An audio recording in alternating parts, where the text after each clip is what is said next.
se me prenda. ¿Cómo están? Muy buenas tardes, tengan todos ustedes. ¿Cómo están? Robin Williams. Good morning, Iztapalapa. Híjole. ¿Cómo están? ¿Cómo están? Somos los estereotipos. Yo soy Félix. Yo soy Luis Ernesto, ¿me pueden decir el tío? Yo soy Carlos López, me pueden decir chochos. ¿Cómo están? ¿Qué tal su semana, jóvenes? Bienvenidos a Estereotipos. Muy ¿Qué intensa. tal? ¿Intensa bien o intensa mal? Muy intensa. Híjole, intensa de todo esto de la paternidad está cañón. Esto de Pues no sí. dormir, está cañón. Nada más te quedan como unos 50 años de paternidad, porque eso no se quita. O sea, eso Pues no se ojalá quita yo hasta viva que se 50 quita. años más, está cañón. Y fácilmente, Félix, no seas dramático. Oigan, tú, tío, ¿cómo Oye, estás? pero llegar a los 110 es un chorro, ¿no? Ándale. O sea, como para llegar Sí, a tal edad. si Matusalén pudo. Sí, pero Sí. acuérdate que lo vimos en el programa con Polo Mendivi, la Biblia no hay que leerla como algo literal, No. sino como algo simbólico. Vamos a tomar que dice el 25% de la verdad. Entonces, en vez de 900 años, vivió 200. No, imagínate, qué locura. Eso también es buen punto a tu favor. Oye, bueno, hoy vamos a tener un invitado bien especial, que es el doctor Wilber, pero antes de presentar a nuestro invitado, queremos tocar el tema de la semana. El día de ayer, y normalmente nos esperamos a que sea pues martes o miércoles para poder ver exactamente qué tema vamos a tratar como tema de la semana. Y ayer platicando con Félix y con Luis Ernesto, hablamos del tema de el racismo y lo políticamente correcto que se ha convertido el racismo, el feminismo, clasismo, etcétera, etcétera. Tío, si tienes el tweet que te mandé ayer, si lo tienes, pues por favor, o bueno, ahí tenías, hace rato me mostraste un empaque. Es verdaderamente el colmo lo que está pasando ya en el mundo. O sea, yo creo que ya llegamos a un punto en donde desde luego que está mal ser racista, pero ya rayar en cambiar personajes o logotipos porque creemos que ofenden a una raza o a un grupo étnico o a algún grupo en particular, yo creo que ya es un exceso, ¿no? A ver, Félix tiene algo que opinar. A sí, ver, Félix. sí y no. Y te voy a explicar cuál es la parte que sí, cuál es la parte que no. Quienes reclaman el tema del racismo en los productos también tienen parte de razón y me voy a explicar. Le quieren quitar el nombre o cambiar el nombre, disculparán los gritos de una niña, pero está desesperada colgada del barandal de su cuna. Y No la otra te está preocupes. No te llorando. preocupes. Bueno. Nada más nos imaginamos que es tenerte como papá, yo también llorando.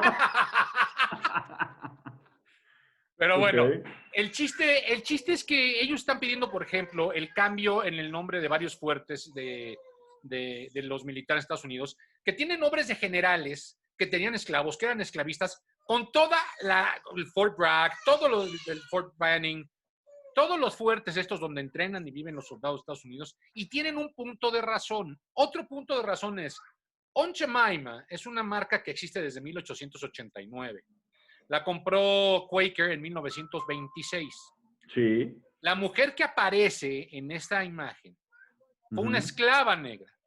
Una esclava que fue una nana. Y además la imagen cambió porque la imagen era diferente. Ya no es la misma, era un tema. Era una, ya no es la misma era una imagen. gordita y demás, ¿no? La Sí, sí, sí. cambiaron. No, a nosotros nos tocó Gordita esa no, imagen. gorda. Era gorda. No, no Gorda. gordita, güey. Es como Sí, sí. decir negrito. sí, sí. No era Gordita es era una gorda garnacha. y negra.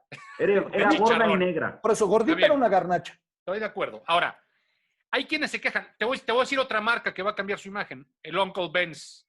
El arroz. Sí, el arroz. Va Igual. a cambiar su imagen. Ahora, yo ahí por parte de quienes exigen que se cambien a estos personajes porque fueron esclavos, porque se abusa del nombre de los esclavos, que eran cocineros, que eran muy buenos, pero eran esclavos a final de cuentas. Pero yo también creo que desde otro lado los hace visibles. Por ejemplo, hay una queja que a mí me pareció muy real. Félix, De ¿tú has Rice- visto a un negro de 2 metros en la calle a la 1 de la mañana caminando en contra de ti? Es ¿No? visible por donde lo veas. O sea, no necesitan esto para hacerlo visible. O No, sea, me refiero. A ver, te voy a dar otro ejemplo. Rice Krispies tiene una imagen de tres blancos. Pero los Cocoa Puffs, que son de la misma, también de Kellogg's, tienen a un negrito. Dicen, oye, ¿cómo puede ser que los de vainilla los representen con niños blancos y los de chocolate con un negro? Tienen toda la razón. Es decir, no hay que ser sí estamos exagerando con lo políticamente correcto, pero también hay cosas en las que tienen razón y hay que ver. Nosotros no hemos sufrido racismo por ser negros. Ni tú, tío, ni tú, chochos, ni yo. No, Yo sí Espérame lo he visto. tantito. Espérame pero sí, tantito. sí he sufrido por ser blanco.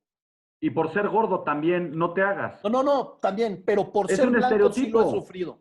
Pero es un estereotipo. Mi punto es el siguiente. Y déjame lo cuento, perdón, Los seres Chuchis, humanos somos así. porque sí voy a contar el haber sufrido racismo por ser blanco. Hace muchos años, allá por 1982, fui con mamá y una tía y mi hermana y una prima, fuimos a Houston y fuimos al Astroworld, hoy es Six Flags. En ese entonces se llamaba Astroworld. Nos quedamos hasta muy tarde, no se nos ocurrió a qué hora podíamos dejar de tener ¿cómo se llama? Se me fue ahorita la palabra, taxi, y ya no teníamos cómo regresarnos. Y lo único que había era un camión de tour de una comunidad negra. Y pedimos que nos ayudaran. Primero, la mayoría de la gente se molestó porque éramos blancos, de los que iban en el camión. Y segundo, nos hicieron sentarnos en una orillita hasta adelante. ¿Por qué? Porque éramos blancos.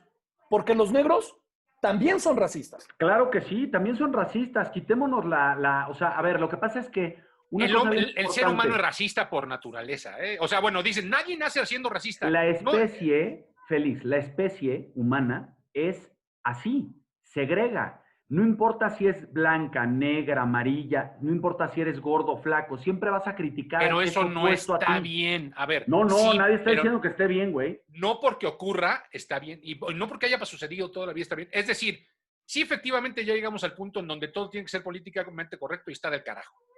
Sí, está mal.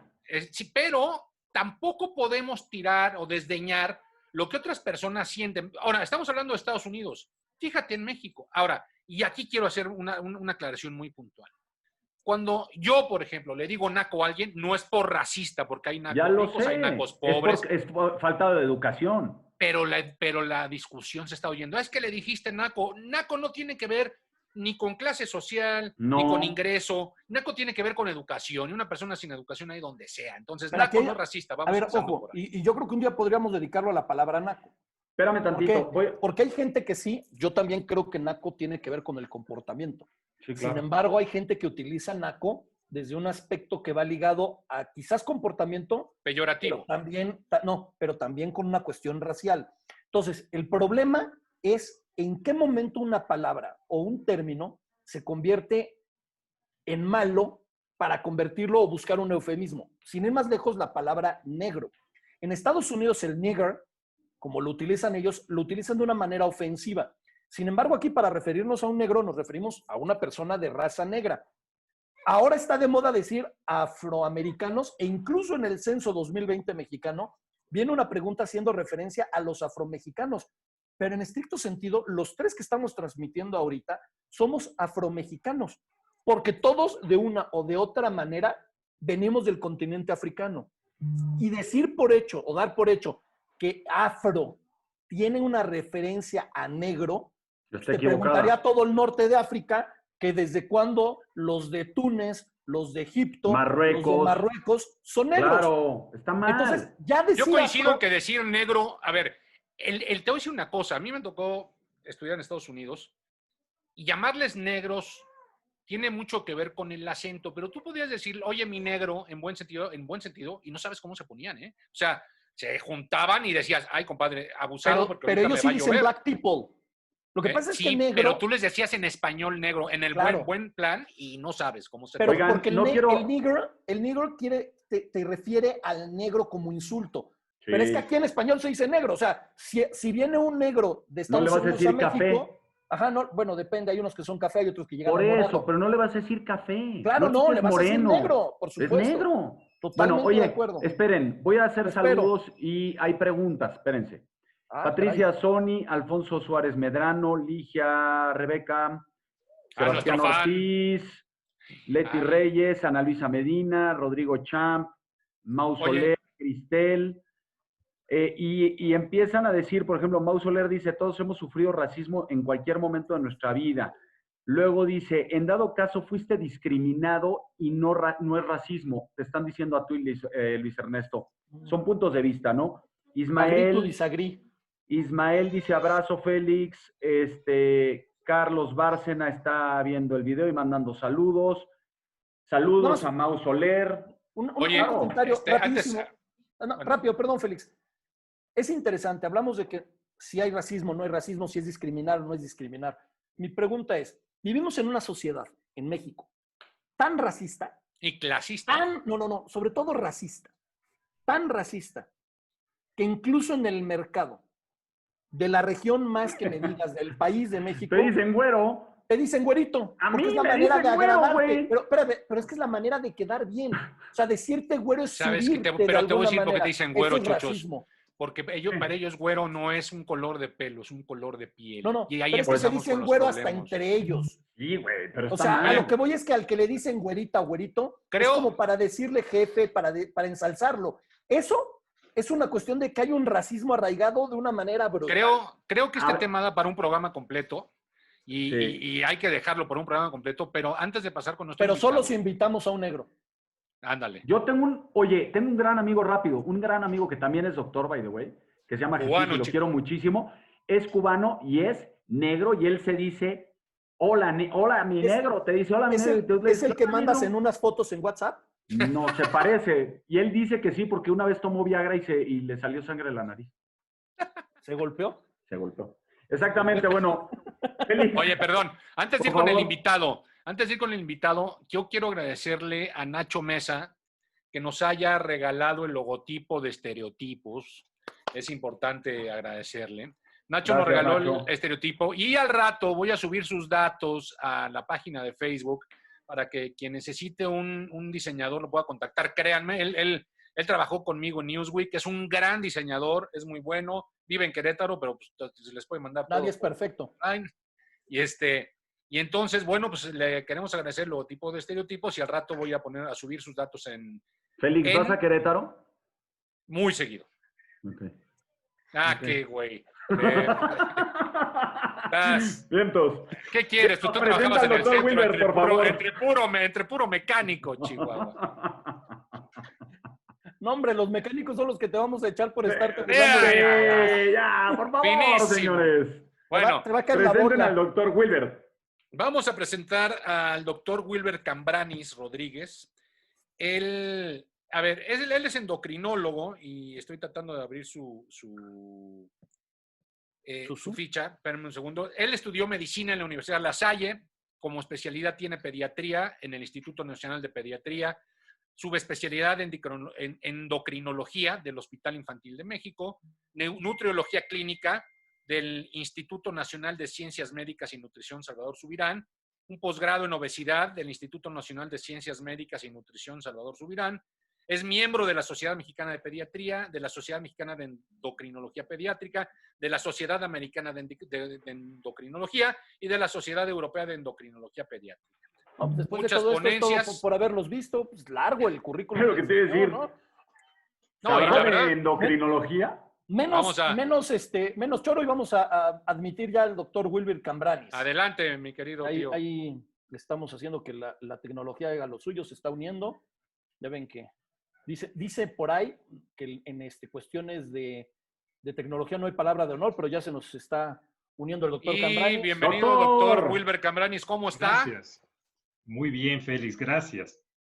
Bienvenido a Estereotipos, doctor. Muy amable, gracias. Gracias, Carlos, y gracias, Luis, por la invitación. Gracias. Vamos a empezar con una pregunta porque yo sé que todos los que nos ven son gente muy inteligente y muy conocedora, pero habemos gentes como yo, que hay cosas que desconocemos y desconocemos mucho.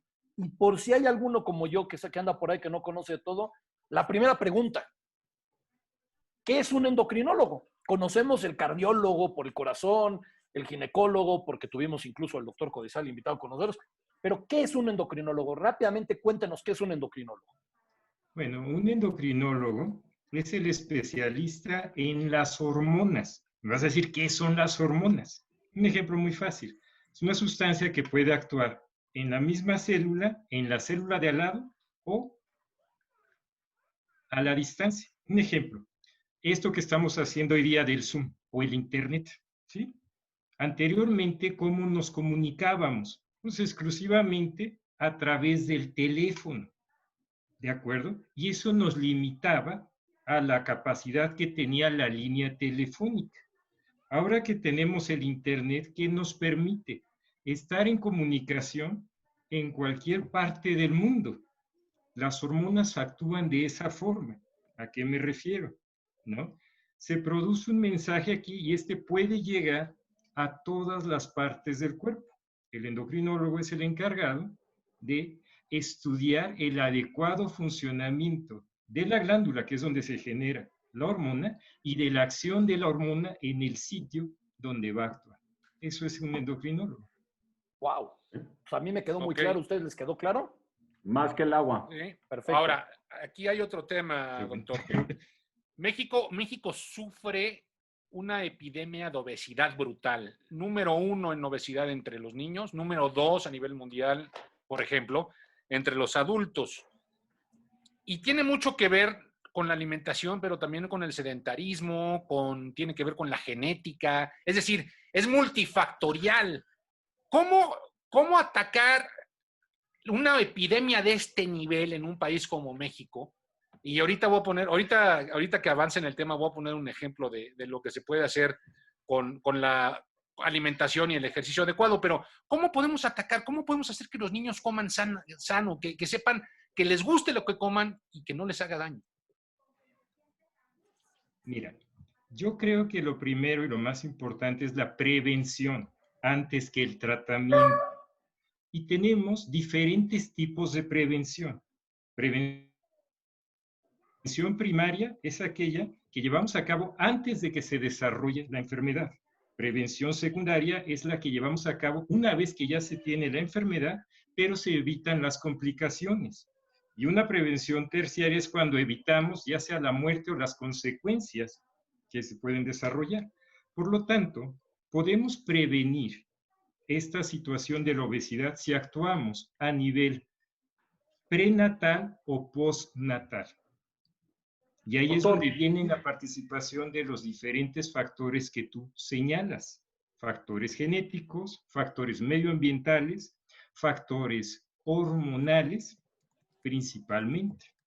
¿En qué momento quieres que te platique? Para que de ahí empecemos. Pues yo creo que vamos empezando con los factores hormonales, porque ahí vamos a entrar con otro tema que también es la tiroides, que mucha gente ni sabe que existe o no saben qué hace y lo mucho que puede afectar, ¿no? O la usan de pretexto. A ver, si les parece bien, les puedo platicar un poquito de qué pasa a nivel prenatal.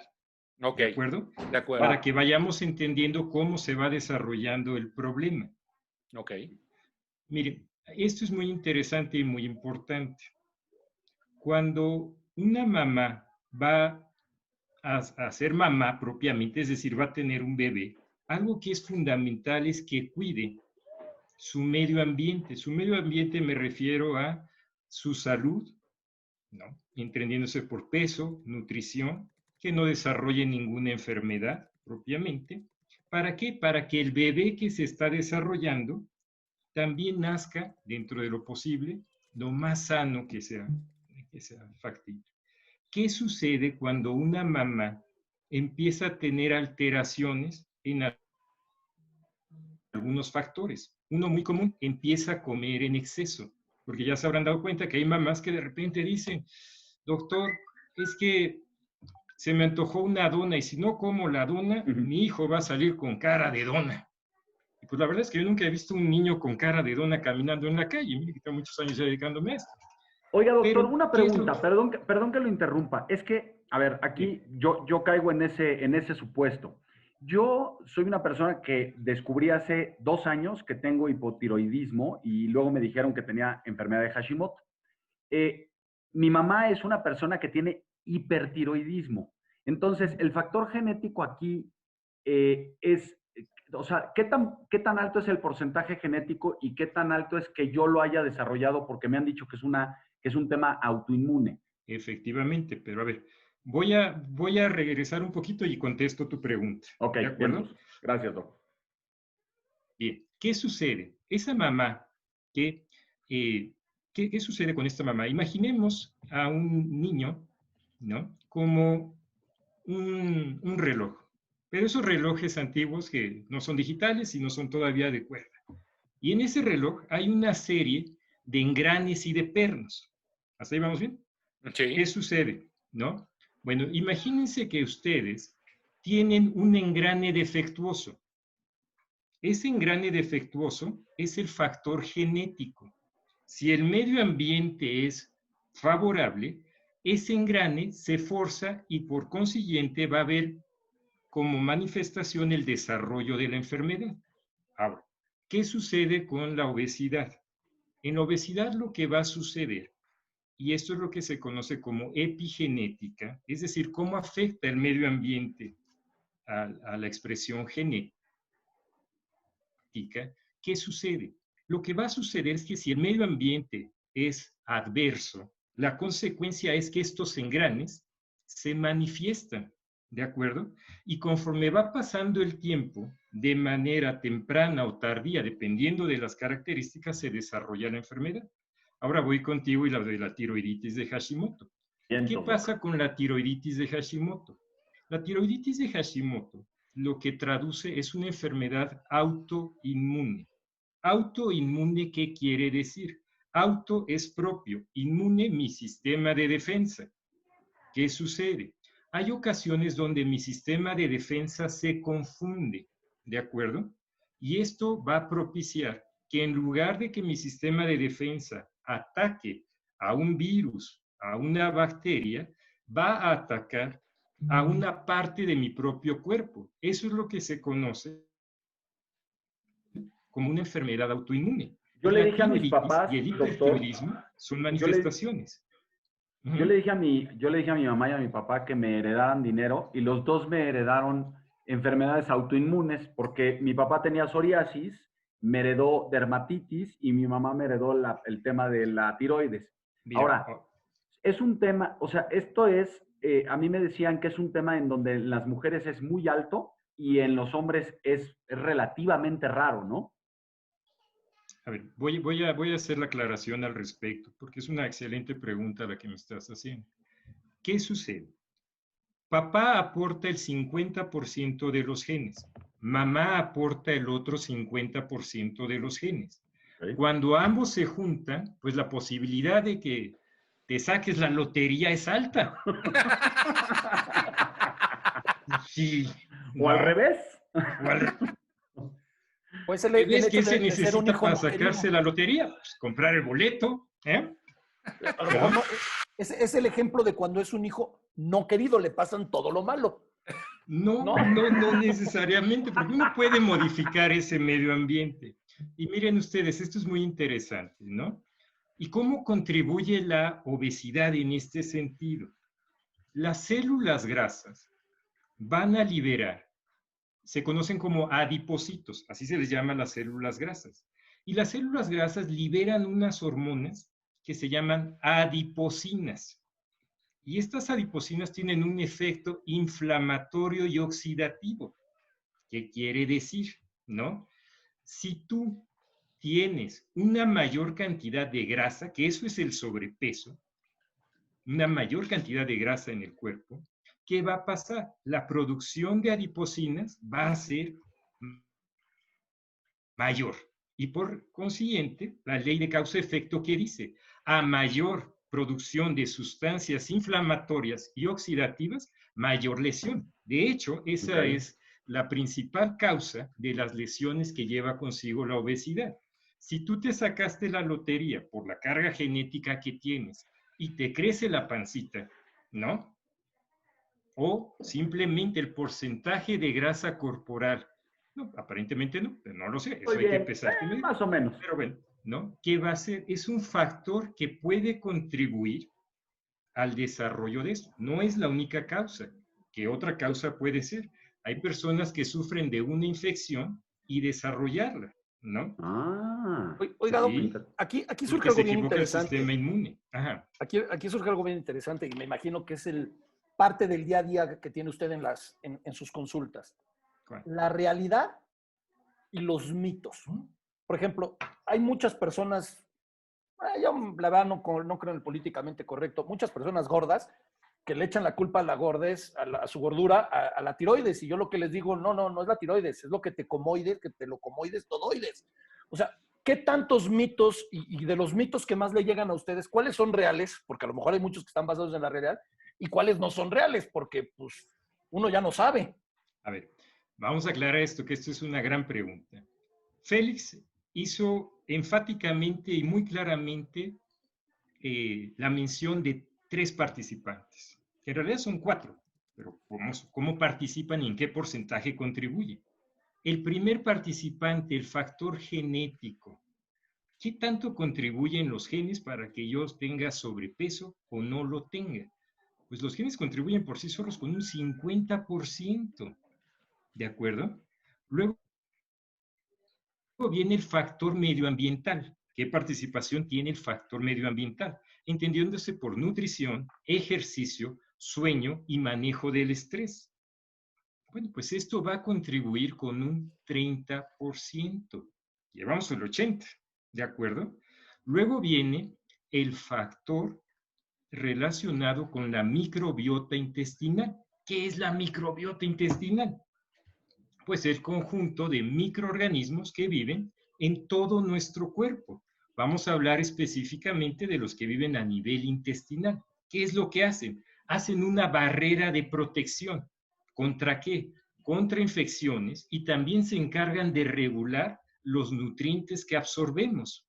Pero ¿qué pasa cuando esa barrera se ve afectada? Bueno, pues lo que va a pasar cuando esa barrera se va a ver afectada es que van a pasar procesos infecciosos que no deberíamos de tener, que también pueden propiciar el desarrollo de enfermedades autoinmunes, y eso se ve sobre todo en niños cuando son ablactados, es decir, que se les da papilla antes de los 6 meses de edad.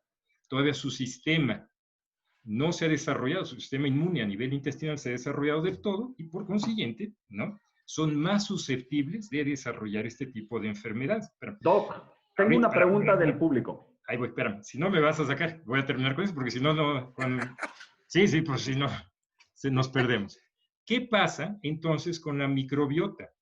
Cuando se altera el equilibrio y se da por comer alimentos ricos en grasas, alimentos, ¿no?, ricos en azúcares o en harinas, pues esto contribuye a estas alteraciones. También el uso de antibióticos, el estrés, etcétera, etcétera. Y finalmente, ¿pero cuánto contribuye eso? Bueno, pues estamos hablando que eso va a contribuir, llevamos el 80%, ¿y eso con cuánto repercute? Con un 10%. Oye, ¿a qué me queda? Un 10% a nivel hormonal. ¿Y qué pasa con las hormonas? ¿Qué participación tienen y cuáles son las principales? La principal hormona que se encarga de regular la producción de grasa en nuestro cuerpo, pero no es la única, se llama insulina, ¿de acuerdo? Después, la participación que viene es hormona de crecimiento. Insulina contribuye a formar grasa, hormona de crecimiento contribuye a la destrucción de la grasa. Y luego viene la tiroides y finalmente las hormonas sexuales. La interacción de todo esto es lo que lleva. ¿Qué participación a nivel hormonal tiene la tiroides? Pues probablemente sea de un 30%. O sea, en realidad no es ni por mucho la principal causa de obesidad. ¿De acuerdo? Ahora sí. Ok, ahí le van Perdón, dos preguntas. regresamos a tu pregunta. No, perdón, es que como es muy dinámico, las preguntas de las personas que nos están viendo, me acaban de hacer una pregunta que me parece fundamental para el tiempo que estamos viviendo. ¿Las personas con hipotiroidismo son más inmunes al COVID? Esa es una pregunta. Y otra pregunta que tiene que ver con lo que estaba comentando ahorita es, ¿el gluten afecta a los que tenemos tiroiditis? Son dos preguntas. A ver, vamos a contestar primero la primera, del COVID. Mira, del COVID se están haciendo muchas investigaciones y es sorprendente cómo ha avanzado la ciencia relacionada a esto en los últimos 3 meses, ¿no? Claro. Y existen, ¿no?, como todas las cosas, relaciones causa-efecto, pero son asociaciones. Todavía no podemos, en este momento, determinar si es o no es más susceptible un paciente, ¿no?, a tener problemas de hipotiroidismo asociado con el COVID. Okay. A mí me han invitado el día de ayer a participar en un protocolo a nivel internacional con sede en Canadá, porque lo que se ha observado con el COVID es una mayor incidencia de diabetes, ¿no? En aquellas personas sanas y que resultaron afectadas, en aquellas personas que eran incluso delgadas, algunas, ¿no? O sea, Algunas que tenían... ¿se detonó la diabetes a raíz de que les dio COVID? Sí. Ha habido Bicho, una ¿no? mayor incidencia en el número de casos. Y eso es lo que estamos estudiando hoy día. Pero esto es algo nuevo. Es que el Madre bicho es mía. malo, ¿eh?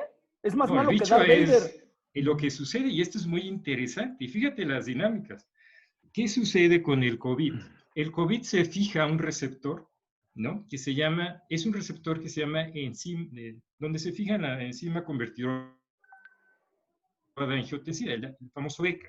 Hace un mes, ¿no? Los pacientes que tomaban antihipertensivos, pues se cuestionaba si debían o no hacer uso de estos, porque los inhibidores de la ECA, ¿no? Se dudaba de, como ahí es donde se fija el COVID a las células, se pensó que podían hacer más susceptible al paciente de peligro. Y los cardiólogos en aquel momento se hizo todo un revuelo. Pero hoy día se sabe que no es así. Sin embargo, ¿qué nos ha señalado esto? Que este receptor se encuentra en las células beta del páncreas, que son las células donde se produce la insulina. Por lo tanto, lo que se está estudiando y lo que me han invitado a participar hoy día es a investigar si la causa de la mayor asociación, porque son asociaciones, aclaro, no hay nada específico hasta este momento. Muy poco tiempo de estudio, ¿no?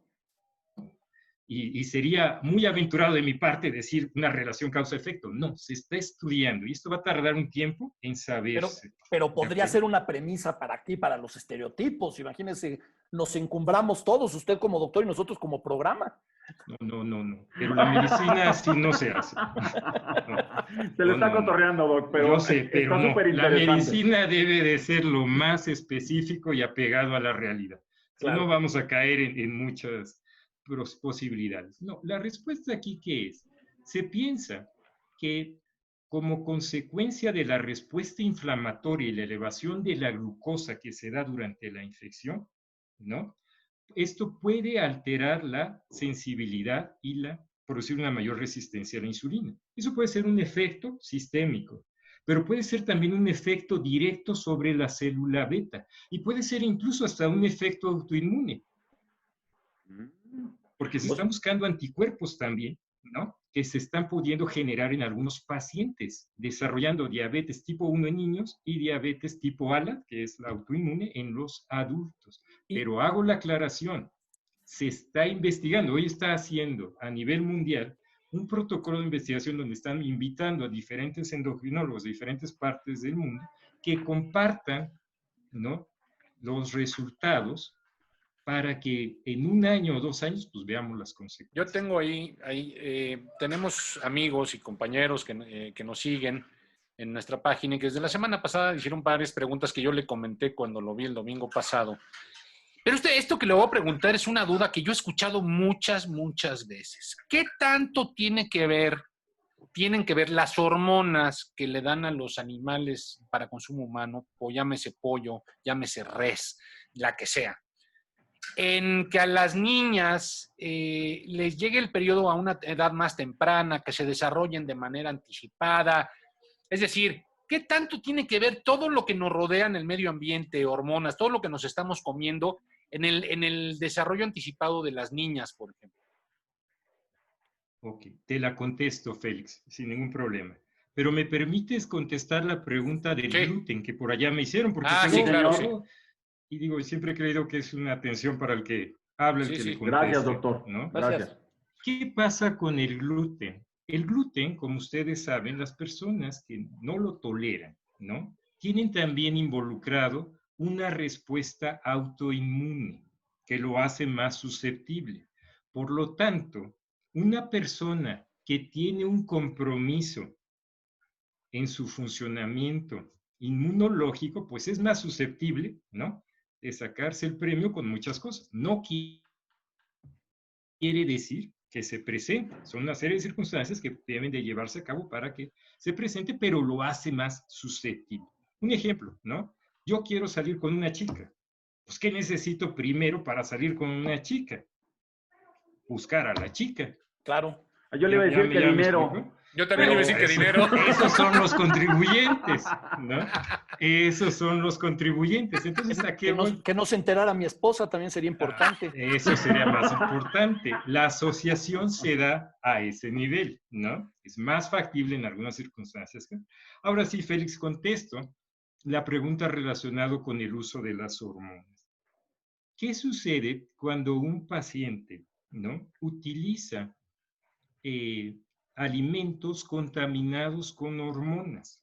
Bueno, es lógico que la pubertad en los niños, entendiéndose como los cambios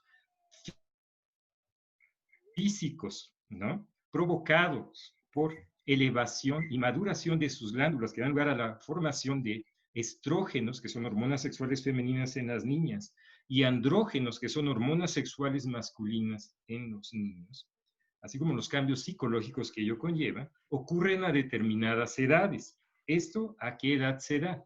En las niñas es a partir de los 8 años. Puede haber variaciones dependiendo de la raza de la niña, ¿de acuerdo?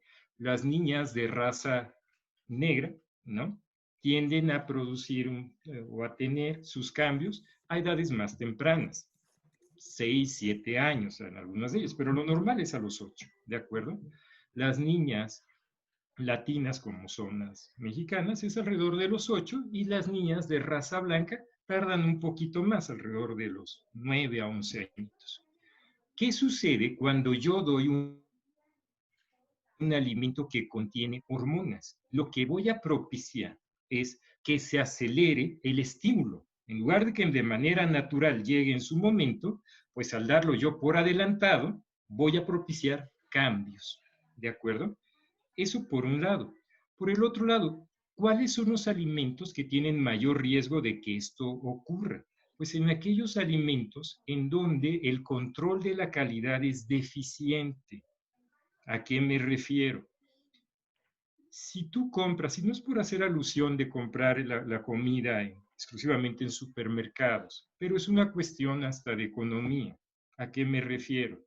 El dueño de un rastro que le vende millones de pesos a un centro comercial no va a exponer su negocio, sus ingresos, ¿no?, a andarle poniendo hormonas para que luzcan más atractivos ni más apetitos. Por eso también hay controles de calidad en estos productos. Pero ¿qué sucede en algunas ocasiones en los mercados ambulantes, en algunas carnicerías o pollerías? Sin meterme en muchos problemas. ¿Pero qué llega a suceder? Pues tienen que hacer más competitivo y más atractivo el producto. Y a veces la forma, no ellos, sino a quien les compra, es a través del uso de hormonas. Para finalizar este punto, y esto es muy importante, hoy día se conoce una mayor asociación del desarrollo de pubertad precoz o pubertad temprana, ¿no?, con dos factores. Uno de ellos es el uso de plásticos. Ustedes habrán visto que hay algunos plásticos que se llaman BPA free, libres de bifesnol. El bifesnol es un producto que se comercializa en casi todos nuestros productos plásticos. Y esto sí tiene una alta asociación con el desarrollo de pubertad precoz, Alzheimer, entre muchas otras patologías. Y es más común incluso el uso de estos productos que, ¿no?, el que se utilice carnes contaminadas. ¿Por qué? Porque biberones y muchas de estas cosas potencialmente pueden llegar a tenerlos. Y esa es una primicia, doctor, porque de verdad la gente asocia mucho que la comida con hormonas hace que los niños se desarrollen más tempranamente, por decirlo de alguna manera. Pero el tema de los plásticos, la verdad es que pocas veces se dice. O sea, ese tema no se dice tanto, por un lado. Por otro lado... Y lo escucharon aquí en Estereotipos. Sí, sí. Oye, pero nada más déjenme, antes de que el doctor siga, voy a agradecer a Débora Goya, Ana Mari García hace una pregunta que ahorita la voy a decir, Juan Smith, Carlos Obregón, Maribé, Celia Arriaga, dice que también está muy interesante todo lo que está diciendo el doctor. Está hablando Leti Reyes, pregunta si el hipotiroidismo es relacionado con los ovarios poliquísticos, y Ana Mari García dice si una persona con stent en el corazón es propensa a contraer COVID. O sea, digo, eso es un tema de un cardiólogo a lo mejor, pero bueno. Pero el tema de los plásticos es, entonces lo que tenemos que buscar son plásticos PTA free. Exactamente. De hecho, eso es lo que se ha propuesto en los Estados Unidos, ¿no? Y en Europa también, que el uso de los plásticos contengan estas características. ¿De acuerdo? Y ese es el motivo por el cual también parte del control del medio ambiente, como ustedes sabrán, el plástico tarda muchísimo tiempo en degradarse, ¿no? Y contamina muchísimo. ¿Qué es lo que se está proponiendo?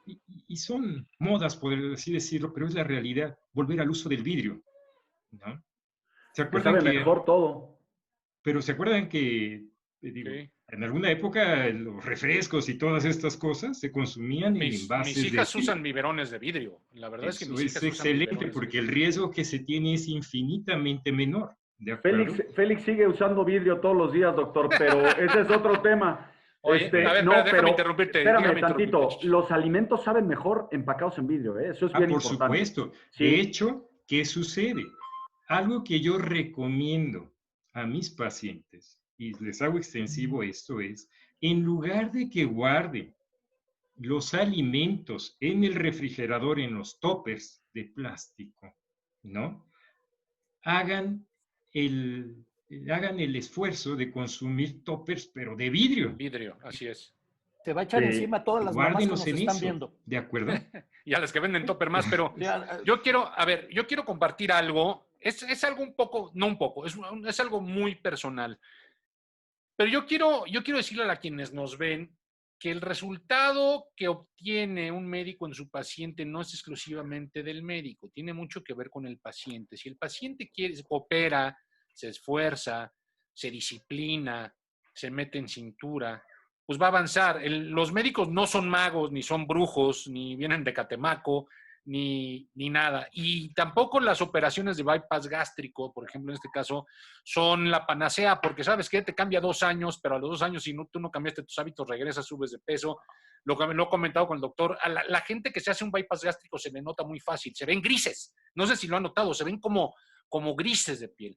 Entonces, una de las cosas es, quieren cambiar, tienen que cambiar ustedes. El doctor no va a cambiar por ustedes. Y en segundo lugar, les voy a compartir algo para que vean lo que un buen doctor y en este caso creo yo un buen paciente. A ver, Félix, no te eches cebollazos. Estamos aquí invitando al doctor porque el doctor es el que te hizo esto. Tú no te hagas. Él hizo el milagro. Sí, él hizo el milagro, por favor. Tú simplemente seguiste las instrucciones. No, hablando en serio, Félix, hablando en serio, es un gran binomio. O sea, esto que estás diciendo es totalmente cierto y perdón la comparación, pero es como un jinete con su caballo. Si no hay un buen caballo con el jinete, no va a jalar ese binomio.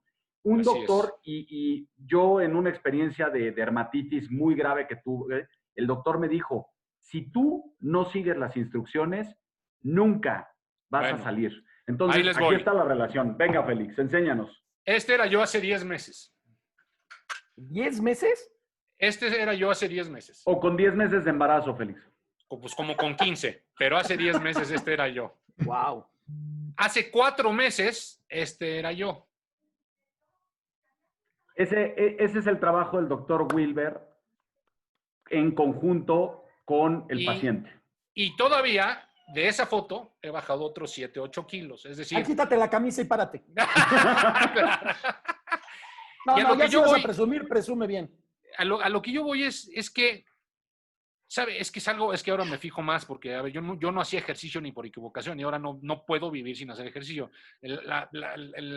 Este confinamiento me detuvo un rato, pero ya regresé a hacer ejercicio. Y el tema del sedentarismo en niños, en adultos, en la educación que se da en casa, ¿no? Si los papás son sedentarios, los hijos van a ser sedentarios, los nietos van a ser sedentarios y solo está en la voluntad de uno cambiar. Entonces, de verdad, suena, yo sé que la palabra es preacher, no quiero ser un preacher, no estoy aquí dando un discurso de esto de la renovación moral que de repente la gente siente, no, yo la No verdad vayas soy ahí. otro. Soy otro y me siento diferente y me siento mucho más, con más energía. ¿Por qué? Pues porque un día decidí que quería vivir más. Y para vivir más, pues no tenía otra más que alinearme. Entonces, digo, no depende enteramente de mí, pero pues pongo mi granito de arena. Entonces, yo les recomiendo, no tanto que vean al doctor, sino que se decidan. Y ya que se decidan, porque además el doctor ahorita, desgraciadamente, ya nos platicará, no tiene cancha por los próximos 3 meses, pero que se decidan a bajar de peso, que decidan cambiar su vida, que decidan hacer ejercicio, porque de verdad se van a sentir otros. Y si Eso me en cuanto... permites, Félix, si me permites complementar una información bien importante. Yo no supe nada de mi hipotiroidismo y de mi enfermedad de Hashimoto, sino hasta un día que por un tema de un oído que me estaba zumbando, un otorrinolaringólogo me mandó a hacer un perfil completo de tiroides, bueno, de química sanguínea, etcétera, etcétera, y ahí me apareció el tema de tiroides. Yo creo que es un poco una enfermedad silenciosa, como puede ser la hipertensión o como puede ser, pues no sé, otro tipo de enfermedades, pero si yo hubiera atacado yo me quedaba dormido en muchos lugares, me sentía con un cansancio profundo y no sabía qué era, y hasta que un endocrinólogo me hizo y me explicó todo lo que ahora sé, fue que supe que tenía ese tema. Entonces, vayan con los endocrinólogos, les va a Ahora, ayudar de verdad. perdón, tengo una pregunta importante, Doc, en este caso. Yo cuando lo fui a ver me acuerdo que me dijo, oye, tú tienes un problema de riñón, yo no tenía ni idea. Muchos de los órganos, hígado, riñón, páncreas, tiroides, no dan síntomas. ¿Cómo podemos, cuáles son estas señales tempranas que de las que debemos estar pendientes para decir, algo no está bien, hay que ir al doctor? Porque la verdad es que mucho de esto es silencioso. A ver, voy a ir contestando algunas preguntas. Perdón por las preguntas anteriores, ya se me fueron, no me acuerdo No se preocupe. cuáles eran, pero voy a aterrizar con lo de Félix. A ver, lo primero y lo más importante, y eso no lo dije yo, lo dijeron los griegos hace 2000 años, hay que cuidar nuestra mente, nuestro cuerpo, ¿no? Y nuestro espíritu, nuestra alma, ¿de acuerdo? Y esto es muy importante para mí porque el éxito del tratamiento, no solamente en Félix, sino en la mayoría de los pacientes, empieza, como bien lo dice Félix, cuando uno se decide a actuar. ¿Por qué? Porque el conocimiento, ¿no?, me hace saber, pero la sabiduría la obtengo únicamente hasta que pongo en acción lo que he aprendido o lo que he hecho. Si no, me voy a quedar con el mero conocimiento, pero no voy a resolver absolutamente nada. ¿A qué voy con esto? La interacción o el binomio médico-paciente, ¿no?, lo que hace esencialmente, o el objetivo que tiene, es el empoderamiento. El que un paciente vuelva a creer en sí mismo y vuelva a darse el lugar que le corresponde es lo más importante. ¿Por qué? Lamentablemente, vivimos en una sociedad en donde antepongo los intereses de las demás personas antes de los propios. Y Félix no me dejará mentir. ¿Qué pasa cuando uno sube a un avión? Las primeras instrucciones que les dan las aeromosas, ¿no? En caso de despresurización y caen las mascarillas de aire, ¿quién se pone primero la mascarilla? Uno. ¿Usted o un niño? ¿Y por qué Nosotros se antes lo que el pone niño. primero uno? ¿No? Porque Para no primero tiene que estar desmayarse. bien, para no desmayarse y luego podérselo poner al niño. Pero ¿cuál es nuestra realidad? Nuestra realidad hoy día es que el valor que nos hemos dado a nosotros mismos no está, ¿no?, en ver las grandes personas que podemos llegar a ser, sino en sentirnos valorados y apreciados por la capacidad que tenemos, ¿no?, de ver por los demás antes de nosotros mismos. Cuando se empieza a interactuar de esa forma, se consigue lo que Félix ha hecho. Félix, y lo digo con toda honestidad, ¿no?, el cardiólogo en su momento le había dicho, cuidado con el ejercicio. Y hoy es un excelente atleta, ¿no? Es alguien que no va a vivir bien, va a vivir exitosamente y muy bien, porque esos mecanismos inflamatorios que tenía van disminuyendo. Esa producción de adipocinas, de sustancias inflamatorias y oxidativas, va disminuyendo. Entonces, es un trabajo en conjunto. Dicen que cuando el alumno busca al maestro, encuentra, ¿no? Y eso es lo que deben de hacer. La empatía que se tenga con su médico debe de basarse en eso. Obviamente, esto es con base en conocimientos. Y la única forma como un médico se mantiene con conocimientos es actualizándose constantemente, participando en diferentes eventos. Miren, yo de donde más aprendo, y por eso les agradezco, es de todas las preguntas que ustedes me hacen.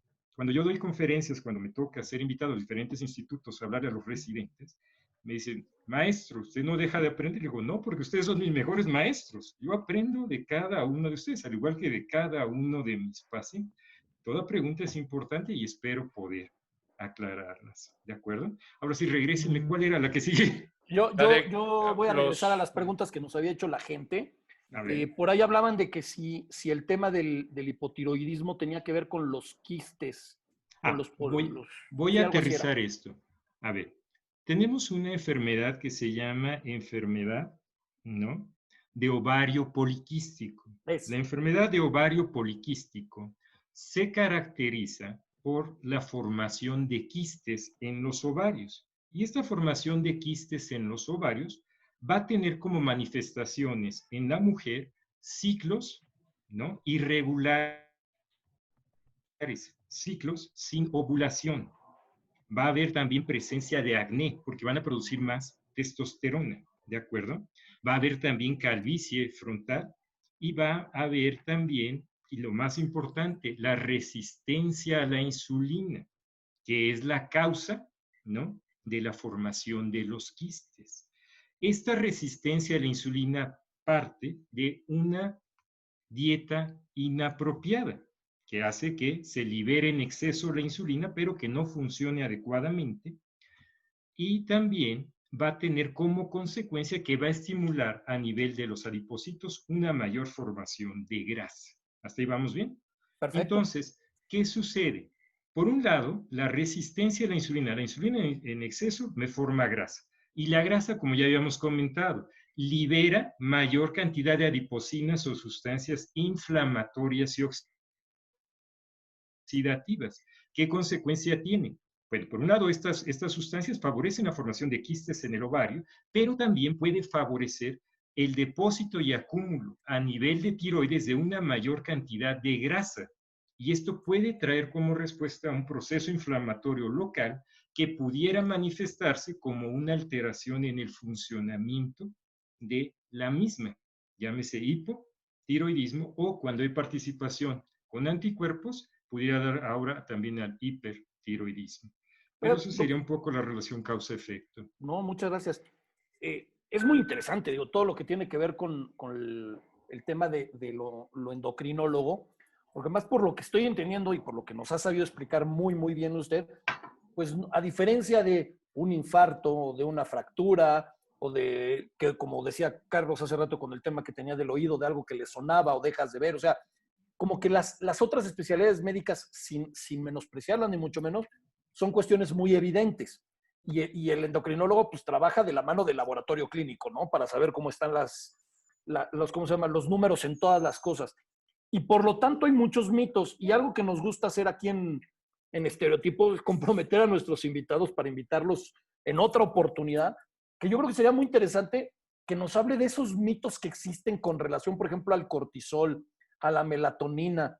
Un poco hablábamos, por ejemplo, tengo entendido que ahorita llega uno a las farmacias a pedir hormonas tiroideas y las venden como si fueran tic-tacs, ¿no? O sea, son casi ahí, cualquier farmacia te anda vendiendo lo que sea. O sea, todos estos mitos creo que sería muy interesante poderlos conocer y que nos pudiera, pues ahora sí que decir qué sí es real y qué es mito, ¿no? Porque realmente lo que nos ha explicado hoy, de verdad, se lo agradezco de todo corazón, ha sido extremadamente interesante y le doy muchas gracias por eso, doctor.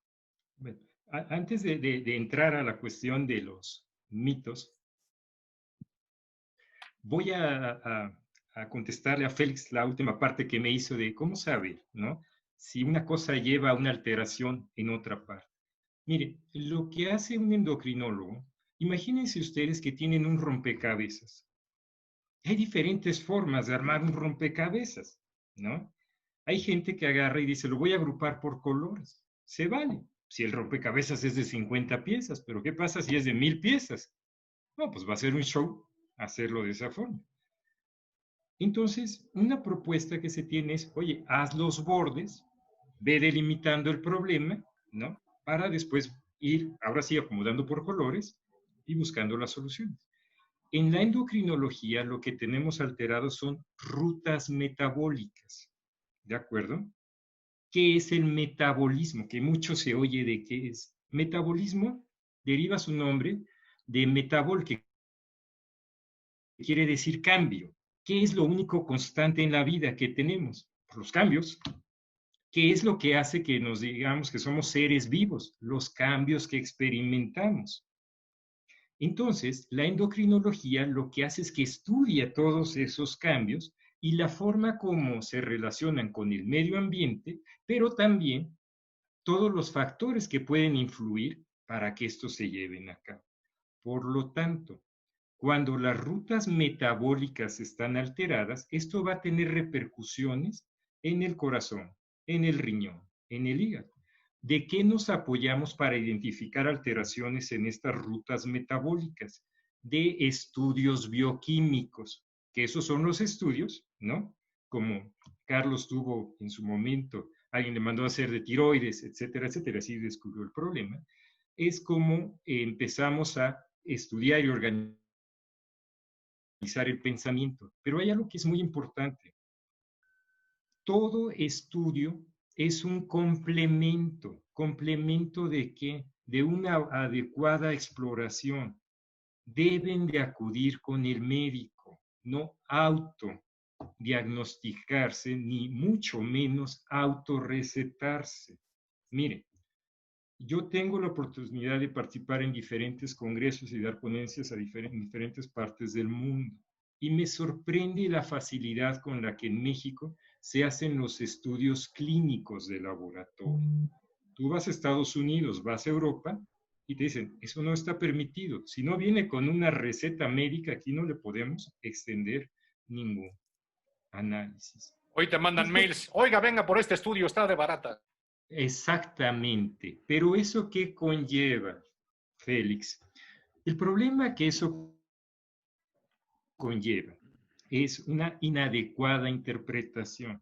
Y permítanme decirlo, pero lo único que nos da luz en la vida es el conocimiento. Y eso se consigue con educación. Una persona, ¿no?, que no se prepara en algo o que no estudia, pues lamentablemente vive en la ignorancia. Y la ignorancia a nadie beneficia y a muchos perjudica. Entonces, ¿qué sucede? Por ejemplo, el valor de colesterol, que dicen 200, sí, pero ese es en un paciente delgado, ¿no? Sano y sin problemas en la vida. Pero ese valor de 200 en un paciente que tiene factores asociados, llámese diabetes, obesidad, hipertensión, nunca va a ser normal. ¿Me explico? Por esos factores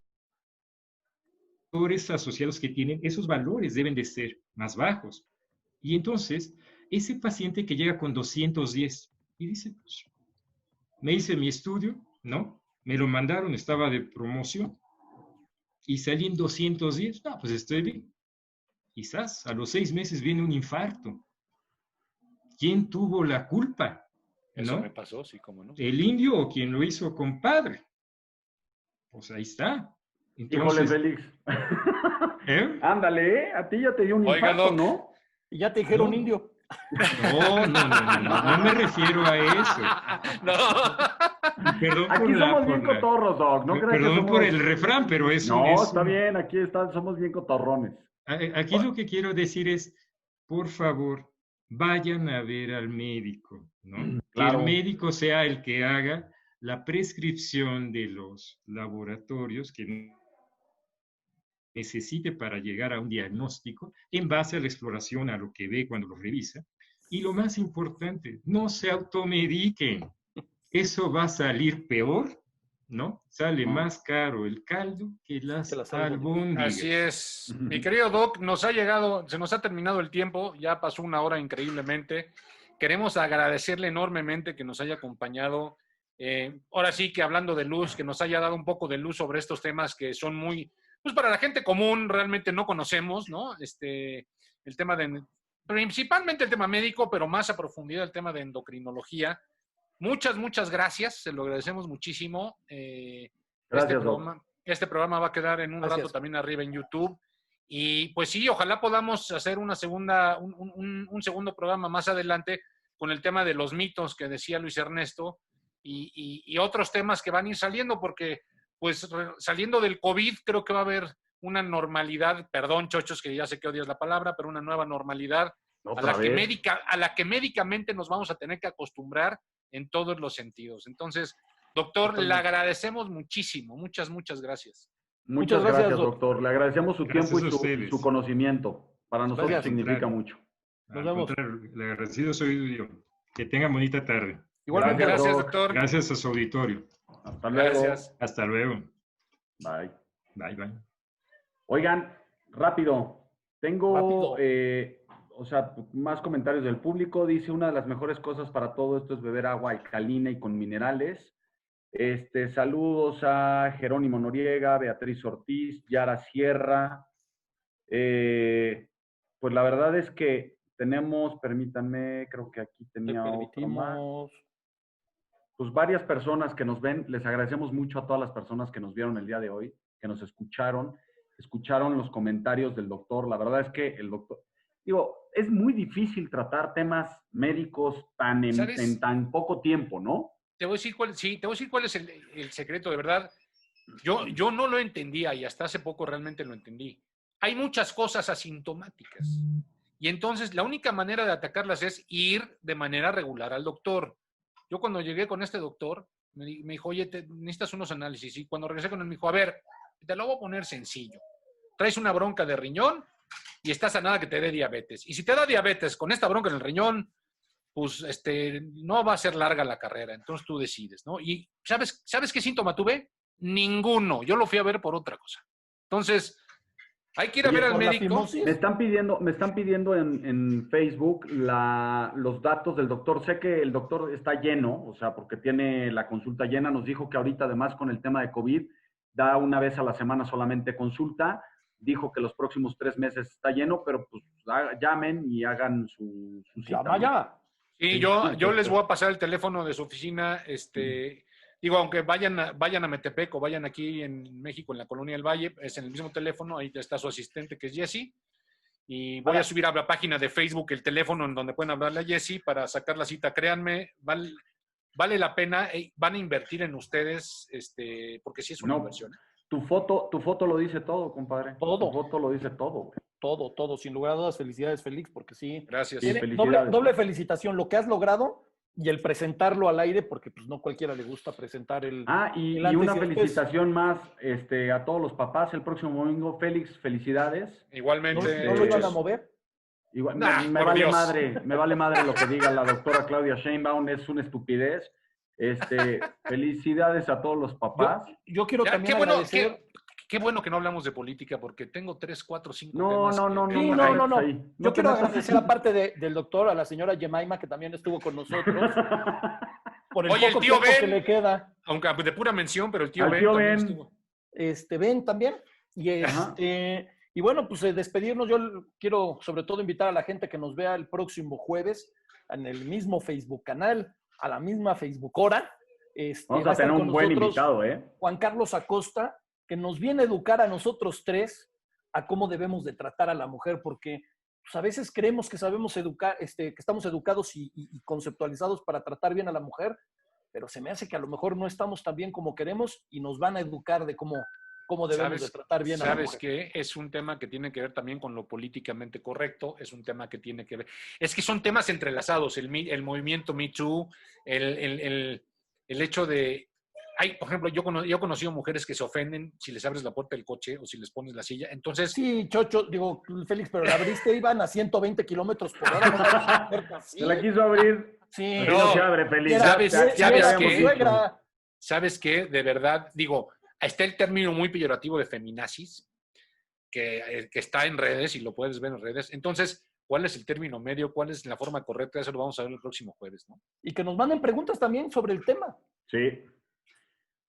Chocho, Muchas ¿algo que le quieras gracias. decir a la raza? No, muchas gracias. También nos está viendo Miss Fer. Saludos a Fer, que el otro día estuvo con nosotros. Muchas Espectacular, gracias Miss por escucharnos. Fer, qué bárbara. Y Fer, Y- ¿cómo nos portamos? Nos vemos el próximo jueves a las 6:30 de la tarde. Y gracias por seguirnos en esta transmisión. Saludos. Adiós.